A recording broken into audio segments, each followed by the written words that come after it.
सबको जय मसीह। एक नए एपिसोड में आपका स्वागत है। पिछले एपिसोड में हमने देखा है ये तीसरा विश्व युद्ध का दिशा कैसे होगा, वो विश्व युद्ध कैसे होगा और उसके बाद में क्या घटना होने वाली है, इसके बारे में हम लोग देख रहे थे। अभी उसका आगे कुछ बातों को हम बताना चाहते हैं। हमारे हाथ में जो बाइबल है उसमें बहुत ही स्पष्ट रीति से जोर देते हुए पुराना नियम के भविष्यवाणियों के प्रतिबिंब के रूप में और नया नियम में स्पष्ट रीति से सुसमाचारों में, पत्रियों में और एकमात्र भविष्यवाणी प्रकाशित वाक्य में प्रकट रूप में बताया हुआ एक विषय है यीशु मसीह का दूसरा आगमन। नया नियम में 4 सुसमाचारों का कुछ आयतों को इसका वर्णन के लिए अलग किया है। 21 पत्रियों में 7 प्रेरितों के द्वारा रचा गया इस पूरे पत्रियों में यीशु मसीह का दूसरा आगमन के विषय में वर्णन है। पहला कुरिन्ती 16 का 22 में इसे लिखा है, यदि कोई प्रभु से प्रेम न रखे तो वह श्रापित है।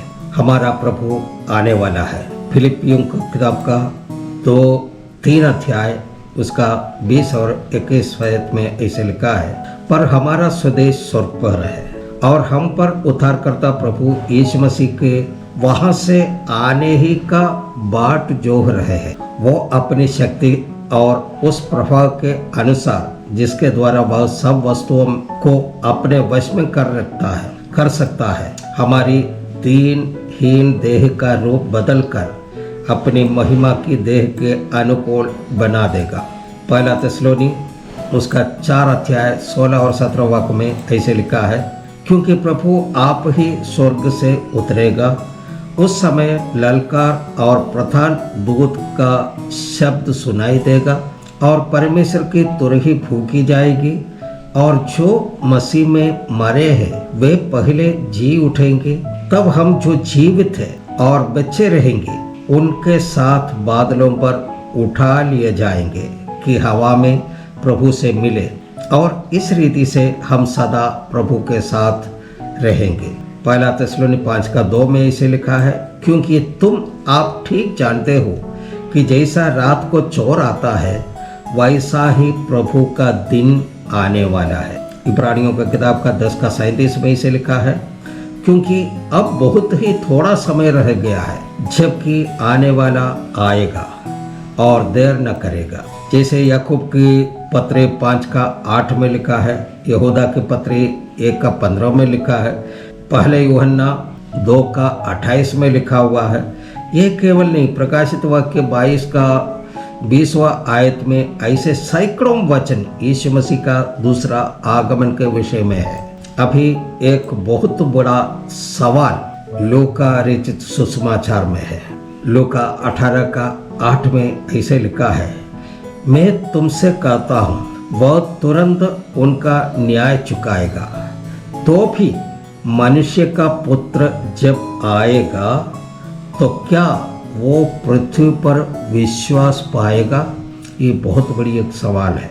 हमारा यीशु मसीह बादलों पर आएगा 2024 साल पहले सारे मानव जाति का उद्धार के लिए पिता परमेश्वर का बराबरी को त्यागते हुए मनुष्य का रूप धारण करके इस दुनिया में उतर आया और मनुष्य का पाप, श्राप और रोगों को अपने ऊपर लिए हुए उसी मनुष्य का पाप का प्रायश्चित के लिए गागुल्था पहाड़ के ऊपर कालवरी क्रूस पर 2 छोरों के बीच में आकाश और भूमि का मध्य में आखिरी बूंद खून तक बहाते हुए तड़पते हुए मरने वाला यीशु मसीह मृत्यु और अधोलोक में विजय प्राप्त कर तीसरा दिन जी उठने वाला नसरत का यीशु 40 दिन तक इस दुनिया में रहते हुए वह जी उठा और जीवित है, यह प्रकट करते हुए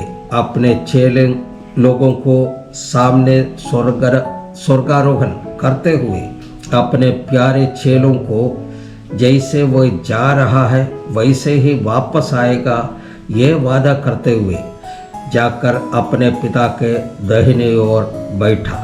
ये यीशु मसीह मलकीसेदेक के क्रमानुसार अपने लोगों के लिए पौरोहित्य सेवा करने वाला यीशु, अपना कलीसिया के लिए भवन तैयार करने वाला यीशु, पवित्र आत्मा को लेकर इंतजार करने वाला अपने लोगों के ऊपर उंडेलते हुए अपने वायदे के अनुसार अपने दुल्हन को लेने अपने पिता के दाहिनी ओर से उतर कर मध्याकाश में आने वाला है। ये परमेश्वर का वचन घोषणा कर रहे हैं। सब लोग इसी इंतजार में है या थे। यीशु मसीह अपने वायदे के अनुसार वापस आएगा। अभी तक नहीं आया। लोगों ने बोला 2000 में आएगा, नहीं आया। कुछ लोग बोले 2010 में आएगा, नहीं आया।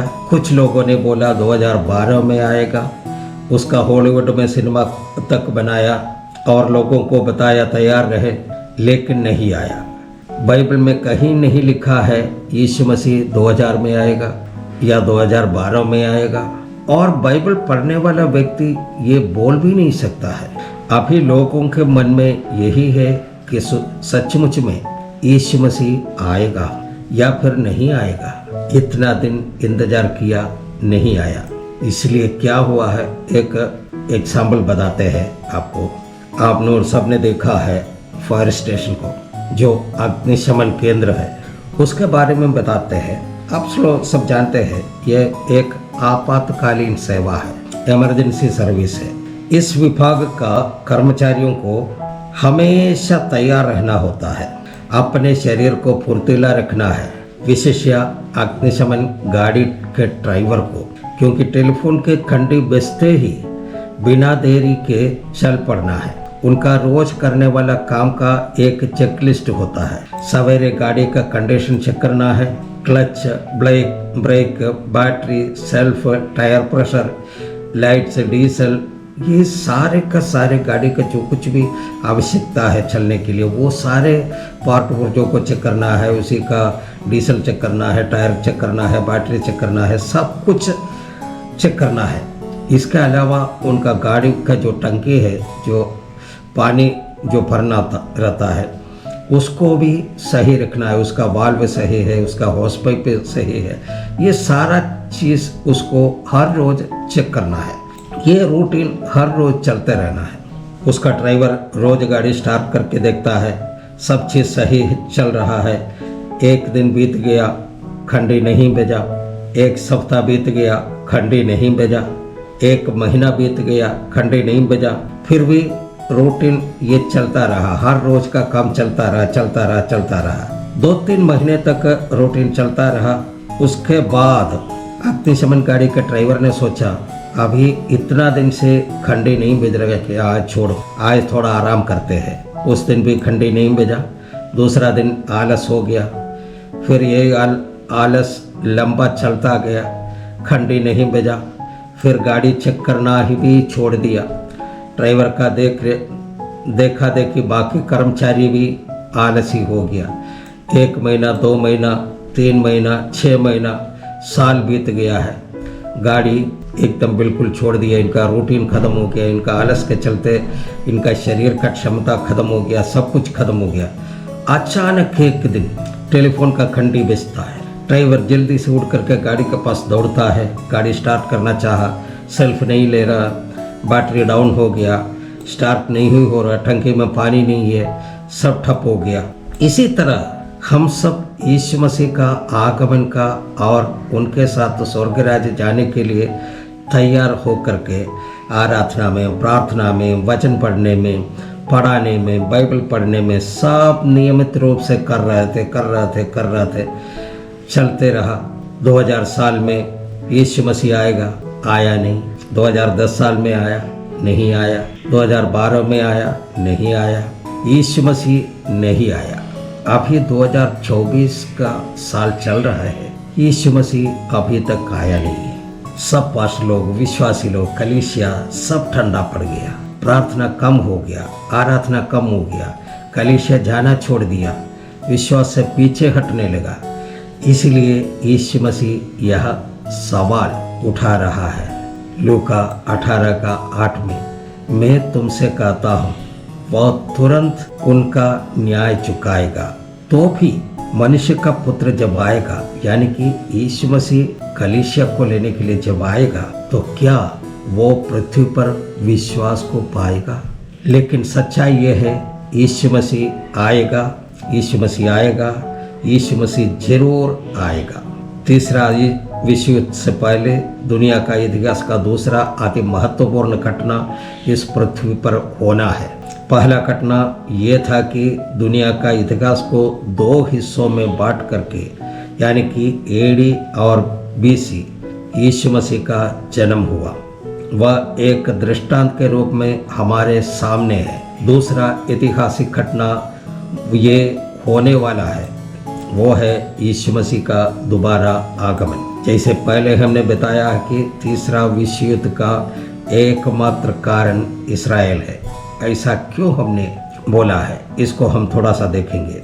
एसेकिएल का 22 का 17 से 19 तक एक बार फिर से पढ़ेंगे। फिर यहोवा का यह वचन मेरे पास पहुंचा, हे मनुष्य के संतान, इस्राएल का घराना मेरे दृष्टि में धातु का मैल हो गया है। वे सब के सब भट्टी के बीच के पीतल और रांगे और लोहे और शीशे के समान बन गए। वे चांदी के मैल के समान हो गए हैं। इस कारण प्रभु यहोवा उनसे यूं कहता है, इसलिए कि तुम सब के सब धातु के समान मैल के समान बन गए हो। तो देखो, मैं तुमको यरूशलेम के भीतर इकट्ठा करने पर हूँ। जैसे लोग चांदी, पीतल, लोहा, शीशा और रांगा इसलिए भट्टी के भीतर बटोर कर रखते हैं कि उन्हें आग फूंक कर पिघलाए, वैसे ही मैं तुमको अपने कोप और जलजलाहट से इकट्ठा करके वहीं रख कर पिघला दूंगा। ये इस्राएल के बारे में बोल रहा है। ये परमेश्वर इस्राएल को कह रहा है, तुम मेरी दृष्टि में धातु के मैल हो गया है, तुम अंधा बन गया है, तुम बहरा बन गया है, तो मेरी बातों को नहीं सुना, इसलिए तुम मेरी दृष्टि में धातु का मैल हो गया है। तुम्हारा शुद्धिकरण के लिए तुमको यरूशलेम के भीतर इकट्ठा करने पर हूँ। जिक्रिया 13 का 1 में ऐसे लिखा है, उसी समय दाऊद के घराने और यरूशलेम के निवासियों के लिए पाप और मलिनता होने के निमित्त एक बहता हुआ सोता होगा। जकरिया का 13 का 9 में इसे लिखा है, उस तिहाई को मैं आग में डालकर ऐसा निर्मल करूंगा जैसा रोपा निर्मल किया जाता है, और ऐसा जांचूंगा जैसे सोना जांचा जाता है।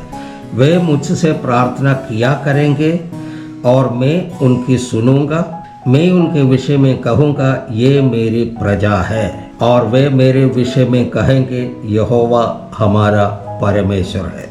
हम आपको याद दिला दूं, 1967 में यरूशलेम जब इस्राएल अपना कब्जा में ले लिया तो मंदिर बनाने के लिए यहूदी तैयारी कर रहा था। उसी समय ये भी याद रखना है कि यरूशलेम सारे इस्लाम का तीसरा पवित्र स्थान है, इसलिए यह एक संकीर्ण मुद्दा है। हालेलुया। अभी यहाँ पर समाप्त करते हैं, अगले एपिसोड में फिर से मिलेंगे। तब तक के लिए सबको जय मसीह। धन्यवाद।